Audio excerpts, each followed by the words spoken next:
요한복음 12장 24절부터 36절까지 말씀입니다. 제가 먼저 읽습니다.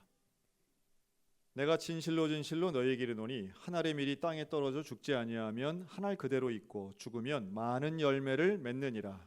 자기의 생명을 사랑하는 자는 잃어버릴 것이요 이 세상에서 자기의 생명을 미워하는 자는 영생하도록 보존하리라. 사람이 나를 섬기려면 나를 따르라. 나 있는 곳에 나를 섬기는 자도 거기 있으리니 사람이 나를 섬기면 내 아버지께서 그를 귀히 여기시리라. 지금 내 마음이 괴로우니 무슨 말을 하리요. 아버지여 나를 구원하여 이 때를 면하게 하여 주옵소서. 그러나 내가 이를 위하여 이때에 왔나이다.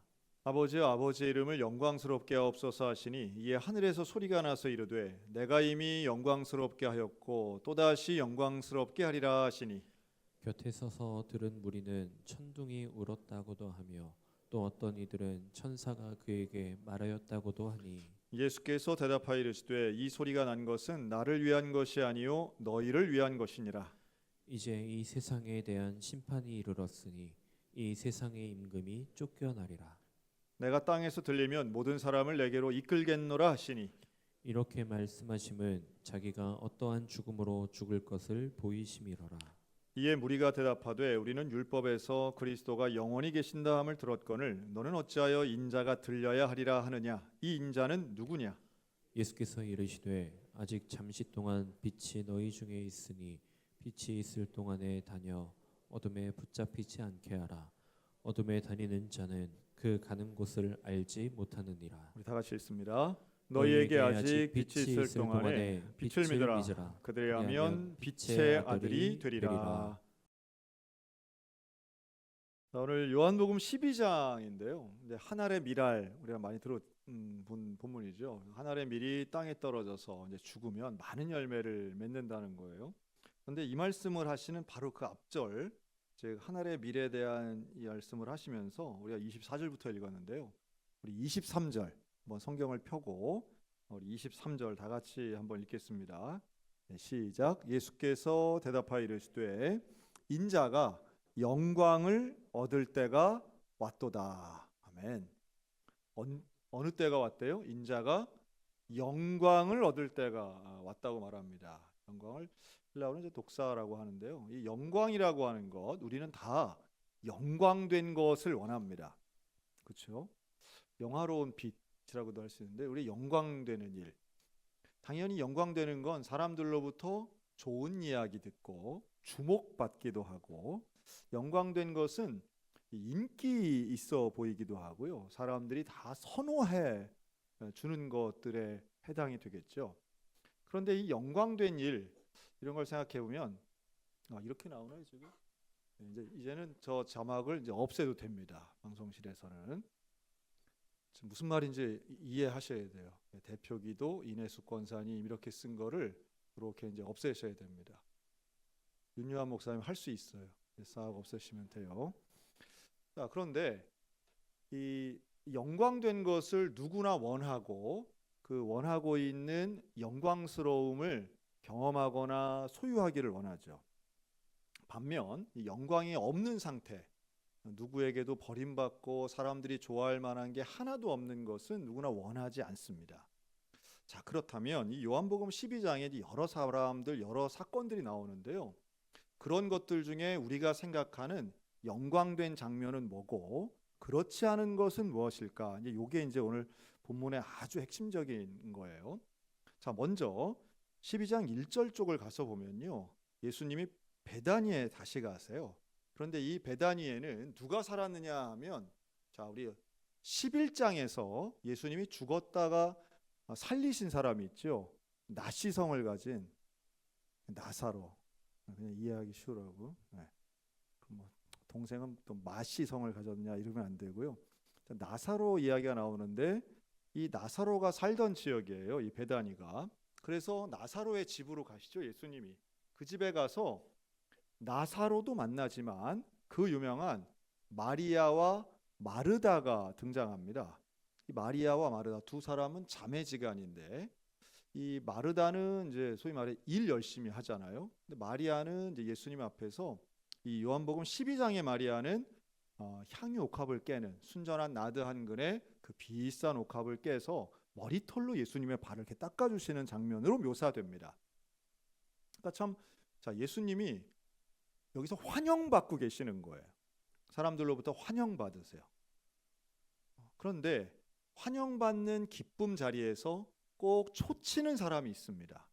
뭐라 그러냐면 그 마리아가 남의 것도 아니고 자기 거 가지고 향유를 부어서 좀 과한 것은 맞죠. 왜냐하면 그건 그 이 향유라고 하는 건 지금 우리는 이제 향수를 뭐 한 방울씩 이렇게 쓰지만 향유도 그렇게 많이 쓰는 건 쏟아붓는 건 아닙니다. 그런데 그 비싼 걸 쏟아 부으니까 사람들이 뭐라고 지적을 하느냐 하면 저거 300데나리온이나 되는데 저 가난한 사람들 나누어 주면 좋을 거를 왜 저렇게 낭비하느냐, 이런 제자가 나와요.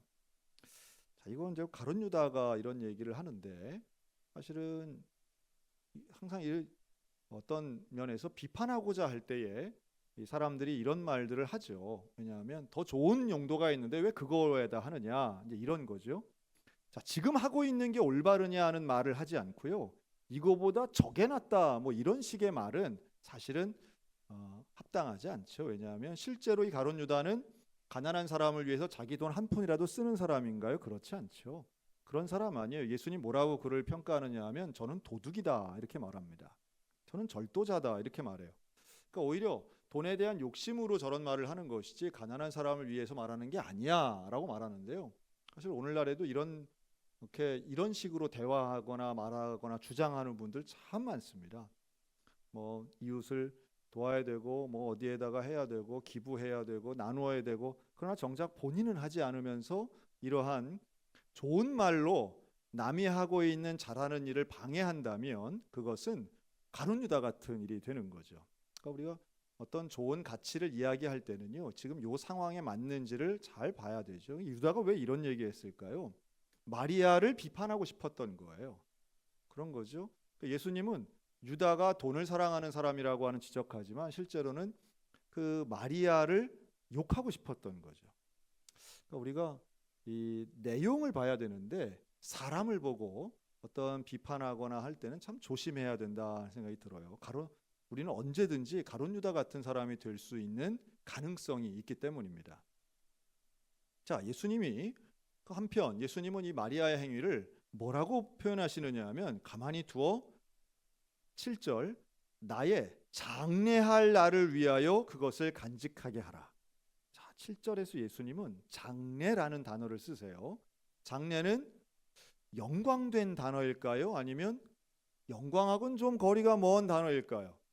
장래는 죽음이잖아요. 물론 영광된 죽음이 있을 수 있습니다. 그러나 지금 이 상황에서 누구도 생각하지 못하는, 예수님은 어떤 분이세요? 죽은 자도 살리시잖아요. 나사로 살리셨잖아요. 문제를 해결해 주시고 병자를 고치시고 죽은 나사로를 살려주셔서 우리가 극진히 대접하는 분인데 갑자기 예수님이 난데없이 나의 장래, 예수님 본인의 장래에 대해서 말해요. 자, 이것은 예수님이 지금 일관되게 계속 말씀하세요. 예수님의 죽음, 예수님의 장래, 예수님의 사람들은 생각도 못하고 있는 예수님의 죽음을 반복적으로 말씀하시는데 이것을 아무도 깨닫지 못해요. 아무도 깨닫지 못해요. 이게 참 중요하죠. 여러분, 마리아가 향유옥합을 부을 때 이제 좀 있으면 예수님이 돌아가시겠지, 예수님이 돌아가시면 내가 이렇게 장례를 치러야지, 이런 마음으로 부었을까요? 아니면 예수님에게 내가 뭐라도 좋은 걸 드려야지 라고 하면서 부어드렸을까요? 뭔가 좋은 걸 드려야지 라고 하는 마음으로 드린 거잖아요. 마리아는 절대로 예수님이 죽을 거라고 하는 생각을 안 해요. 그런데 예수님은 마리아의 행위를 나의 장례 준비로 해석하고 계세요. 그러니까 예수님의 해석을 잘 보세요. 가룟 유다의 해석과 예수님의 해석이 완전히 달라요.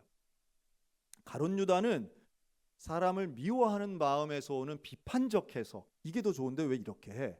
그런데 예수님은 마리아의 본심보다도 더 앞장서서 마리아가 나를 위해, 나의 장례를 위해서 하고 있는 거야 라고 하는 예언자적 성격의 해석을 부어주고 계세요.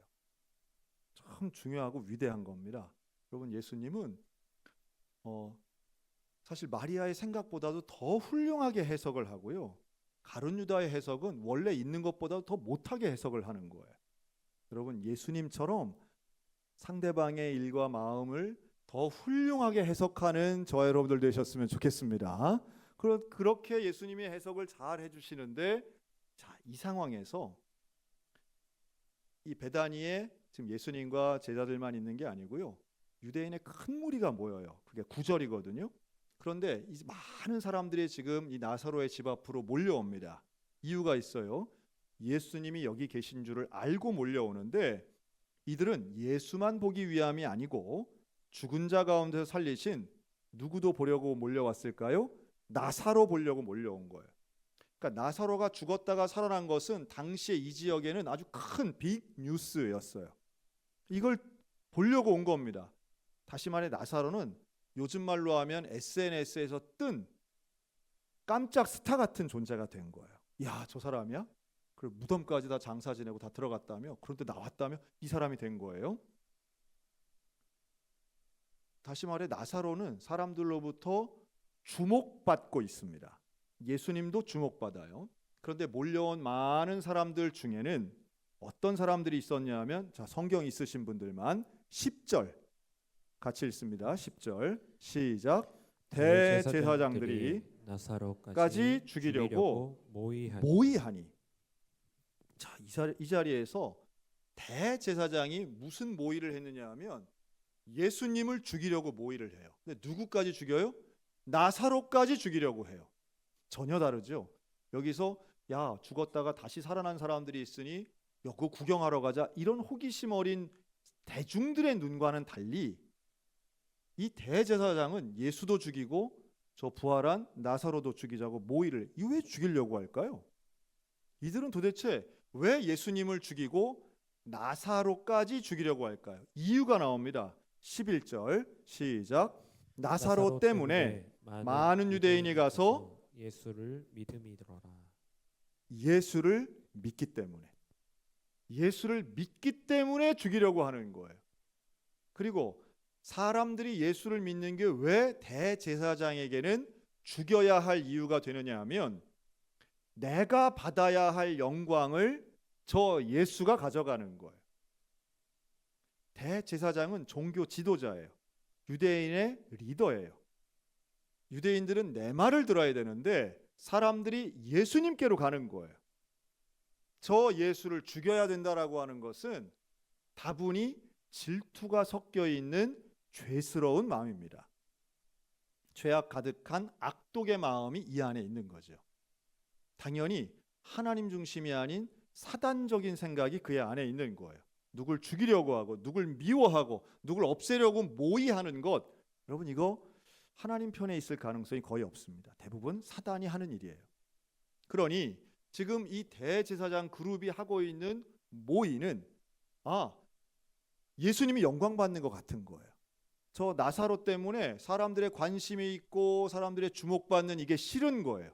이것을 없애야 되는 거죠. 그래서 이들이 모의를 해요.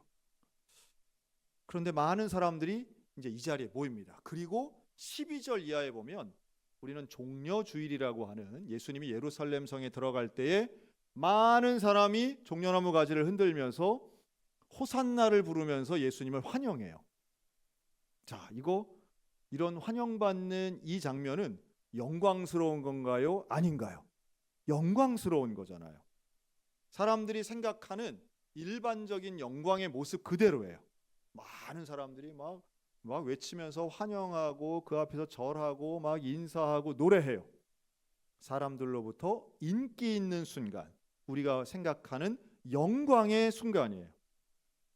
그런데 그때에, 그 영광의 순간에도 예수님은 전혀 다른 생각을 갖고 계시죠.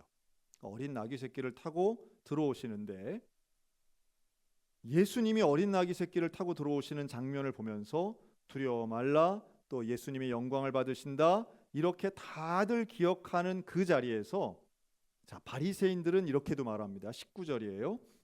볼지어다 너희 하는 일이 쓸데없다. 보라, 온 세상이 그를 따른다. 바리새인들이 대제사장을 향하여 좀 비난 섞인 말을 하는데요. 이들 가운데 자, 23절 볼까요? 이게 아까 읽은 거예요. 이런 배경 속에 많은 사람들이 막 환영하고 있는 가운데 예수님은 인자가 영광을 얻을 때가 왔도다라고 말해요. 자, 예수님이 처음으로 영광이란 단어를 쓰세요. 이 영광은 사람들이 생각하는 영광과는 달라요. 대제사장이 생각하고 질투하는 영광과는 분명히 달라요. 그런데 예수님이 말씀하시는 영광의 본질을 이렇게 말합니다. 24절, 내가 진실로 진실로 너희에게 이르노니 한 알의 미길이 땅에 떨어져 죽지 아니하면 한 알 그대로 있고 죽으면 많은 열매를 맺느니라. 마치 예수님이 마리아에게 놀라운 해석을 하시면서 장례를 준비하는 것과 같이 여기서 죽음에 대해서 또 말씀하세요. 죽어야 된다. 사람들은 주목받고 인기 있고 힘 있고 권세 있는 것을 영광이라 생각하지만 예수님은 장례를 준비하고 한 알의 밀이 땅에 떨어져 죽는 것처럼 죽는 것을 영광의 때라고 말씀하고 계세요. 이유가 있죠. 그래야 많은 열매를 맺고 모든 사람을 구원하기 때문이에요. 그러나 죽는 것은 쉬운 일이 아니에요. 그렇죠? 예수님이라고 해서 죽는 게 쉽지 않아요. 그러면서 27절 우리 읽었던 말씀인데요. 자, 27절 예수님의 마음 상태가 그대로 드러납니다. 같이 읽어요. 시작. 지금 내 마음이 괴로우니 무슨 말을 하리요? 아버지여 나를 구원하여 이때를 면하게 하여 주옵소서. 그러나 내가 이를 위하여 이때에 왔나이다. 아멘. 예수님의 마음이 괴로워요. 왜 괴롭습니까? 죽어야 하니까. 죽어야 하니까. 한 알의 밀알처럼 내가 죽어야 하니까, 썩어져야 하니까 괴로워요. 십자가의 고난, 죽음에 대한 두려움 있어요. 여러분, 예수님이라고 해서 곧 살아나니까 난 죽는 거 아무것도 아니야 이렇게 말씀하지 않아요. 죽음 앞에서 두려워하고 괴로워하세요. 힘들어하세요. 그러나 하나님 앞에 기도하는 예수님은 명확합니다. 내가 이를 위하여 이때에 왔나이다. 이게 바로 예수님이 말씀하시는 영광의 때예요. 예수님의 영광과 세상의 영광이 다른 지점이 너무도 명확하죠. 세상의 영광은 사람 수에 있고 돈에 있고 명예에 있고 유명세에 있지만 예수님의 영광은 희생에 있고 죽음에 있고 구원에 있는 거예요. 하나님의 뜻과 사람의 생각이 다른 지점을 예수님은 계속해서 말씀하고 있어요. 그런데 이것을 깨닫는 사람이 없어요. 제자들도 그렇게 심각하게 보지 않아요. 제자들은 그저 많은 군중들이 예루살렘 성 앞에서 환영하는 것에 관심이 있지 예수님이 돌아가시는 것, 장례를 치러야 되는 것, 우리하고 헤어지는 것 여기에는 아예 생각조차 없는 거죠. 자, 그럴 때에 하나를 좀 더 보겠습니다. 우리 하나님의 영광과 사람의 영광을 이렇게 말합니다. 43절 42절과 43절 함께 보겠습니다. 42절 43절 같이 읽어요. 시작. 그러나 관리 중에도 그를 믿는 자가 많되 바리새인들 때문에 드러나게 말하지 못하니 이는 출교를 당할까 두려워함이라. 그들은 사람의 영광을 하나님의 영광보다 더 사랑하였더라. 아멘. 자, 여기 관리 중에도 즉 공직자들 중에도 우리 모의했던 대제사장들이 있고 예수님을 미워하는 바리새인들이 있잖아요. 그런데 이러한 역할을 했던 관리들 중에도 예수를 믿는 자가 많아요. 예수님에 대해서 예수님이 하신 말씀이 진리고 예수님이 일으키신 기적들이 사실이라고 하는 것을 알고 믿는 자가 많지만 바리새인들 때문에 즉 나를 공격할 내가 이 말하면 반드시 나를 해할 사람들이라고 하는 그 두려움 때문에 드러나게 말하지 못한다. 뭘 드러나게 말하지 못해요? 예수 그리스도를 구주라고 말하지 못하는 거예요. 예수님을 변호하지 못하는 거예요. 예수님 편에 서지 않는 거예요. 출교를 당할까 두려워하며 예수님 편에 서지 못하는 이들을 성경은 너무도 명확하게 말하죠. 그들은 사람의 영광을 하나님의 영광보다 더 사랑했다.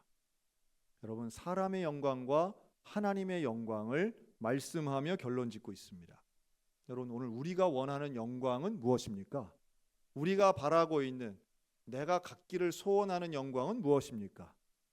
이 땅에 있는 것들을 다 누리면서 하나님 믿는다고 한다면 그거 좀 이상하다고 생각해야 됩니다. 하나님 편에 서는 사람은 고난을 당하고 예수님 때문에 위협을 당할 수 있는 것을 언제나 생각해야만 하지요. 다시 말해 손해 볼 각오를 하는 것입니다. 예수를 믿는다는 건 손해 보는 일인 거예요. 세상의 영광과 비교하면 그걸 손해 보는 거예요. 그러나 이것과 비교할 수 없는 더 큰 하나님의 영광이 있는 줄로 믿습니다. 만약 세상의 영광을 누린다면 예수님은 환영하는 사람들 편에서 서가지고 다른 거 안 하고 계속 병자 고치고 있었으면 영광을 누리며 살았을 거예요. 그러나 예수님은 사람들의 환호 속에 있는 것이 아니라 그 안에 썩어져가는 미랄처럼 죽는 것이 사명임을 명확히 아셨던 거죠. 오늘 우리들에게도 좀 이 시각이 있으면 좋겠습니다. 여러분, 무엇이 진짜 영광인가를 아셨으면 좋겠어요. 하나님의 영광을 간절히 바라고 보고 또 그것을 누리며 살아가는 주의 자녀들 되시기를 주의 이름으로 축원합니다. 오늘 이번 주에는 우리 새벽 예배에 우리 누구라고 오늘 여기 와 있어가지고 실명되기가 좀 그런데 우리 교회 이제 학생이 하나 이제 왔어요. 2명이나 왔더라고요. 그래서 제가 물어봤어요. 야, 이렇게 새벽에 나오면 네, 기도를 해줘야 되는데 기도 제목을 하나 알려다오. 제가 그랬어요. 하여튼 얘가 뭐라냐면, 그럼 따라할까요? 매일마다 하나님을 만나고 싶습니다. 야, 이게 소원이래요. 이야, 대단하지 않습니까? 우리 교회의 10대가 하나님 만나는 게 소원이래요. 그래서 새벽 예배 나온 거예요.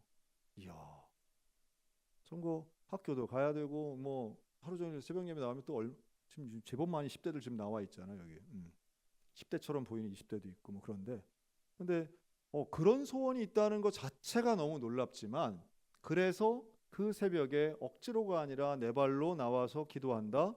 참 놀라운 얘기죠. 여러분, 우리가 좀 내 마음속에 뭘 간절히 바라고 있는지 한번 돌아보셨으면 좋겠습니다. 우리가 잠깐 있다 사라질 이 세상의 영광을 그렇게 간절히 바라는 것인가, 아니면 영원히 사라지지 않을 하나님의 영광을 내가 바라보고 있는가. 여러분, 어떨 때는 그 두 가지가 그렇게 멀지도 않아요. 하나님의 영광은 나를 반드시 비참하게 만들지도 않습니다. 하나님의 영광이 때로는 나를 강력하게도 만들고요, 때로는 골리앗을 쓰러뜨리기도 하고요, 때로는 어떤 고난 앞에서도 내가 견딜 수 있고 이겨낼 수 있는 힘을 주시는 거예요. 세상의 영광이 아니라 하나님의 영광이 당연히 우리에게 중요하다는 걸 알면서도 우리는 이게 가끔씩 헷갈리는 거죠. 그게 헷갈리니까 엉뚱한 소리나 하고 그 마리아의 헌신을 가지고 이상한 얘기해서 그 예수님으로부터 도적이라고 하는 비난이나 가론유다 받는 거 아니겠어요? 또 그렇게 위대한 대제사장의 직분을 가지고 있으면서도 사람 죽이려고 뭐이나 하고 있는 그런 대제사장이라면 이미 하나님의 영광에 대해서는 관심 없는 거예요. 아니, 어떻게 죽었다 살아난 나사로를 또 죽이려고 합니까? 말이 안 되죠. 그런 걸 생각하면 우리는 자기의 영광을 위해서 누구나 엄청난 모의와 범죄를 할 수 있다는 것을 깨닫고 하나님의 영광을 위하여 희생할 수 있는 진정한 그리스도인들이 되어야 될 줄로 믿습니다. 오늘 우리에게 주시는 요한복음 12장 전체 내용이 너무도 명확합니다. 예수님도 쉽지 않았지만, 마음이 괴롭고 힘든 과정이 있었지만, 세상의 영광이 아닌 그 대단해 보이고 화려해 보이고 사람들로부터 박수받고 안전하고 누릴 것 많은 세상의 영광이 아니라 하나님이 원하시는 그 길을 위해 나는 이때에 이것을 위해 주님이 나를 보내셨습니다 라고 하는 이 놀라운 고백이 오늘 우리 모두 가운데 있으시기를 주의 이름으로 축원합니다. 이 사순절 기간 하나님의 은혜 가운데 우리가 온전히 거하면 분명히 주님이 기뻐하실 만한 변함없는 영광이 임하게 될 줄로 믿습니다. 하나님과 함께 동행하며 고난 가운데에도 세상의 영광이 아닌 하나님의 영광을 붙잡는 이 시대의 한 알의 미랄되는 우리 모두가 다 되시기를 주님의 이름으로 축원합니다. 아멘. 기도하겠습니다.